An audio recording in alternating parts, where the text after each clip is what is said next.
لیکن اس کا ایک جس طرح آپ نے کہا نا کہ ہمارے یہاں پہ انویسٹر طبقہ کاروبار کی جو ہے رخ کا تعین کرتا ہے. جی بالکل.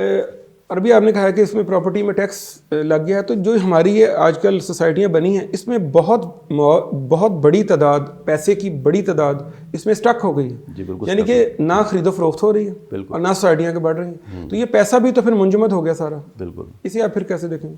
اس کا یہی حل میں کہہ رہا ہوں کہ گورنمنٹ جو ہے نا, وہ یہ جو ٹیکس لگے ہیں ان کو تھوڑا سا ریلیف دیں, تھوڑا ٹیکس کم کر دیں سیل پرچیز پہ. ٹھیک. اس سے میرے خیال میں کافی زیادہ بہتری آئے گی, یعنی کاروبار کی ہلکی روانی شروع ہوگی. ہاں جی, رننگ شروع ہوگی. گورنمنٹ کو ٹیکس کم کرنے چاہیے.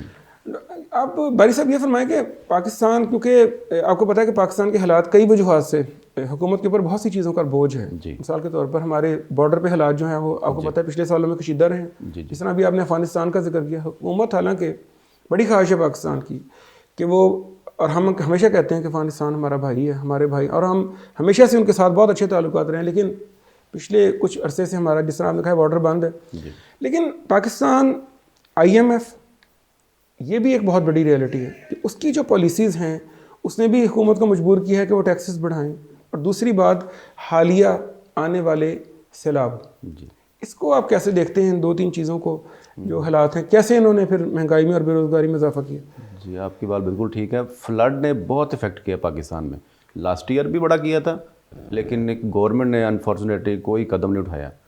اس دفعہ بہت زیادہ نقصان ہوا ہے. فلڈ پہلے رورل ایریا میں جا رہا تھا, اب سٹیز ایریا میں آگے گھس گیا اس دفعہ.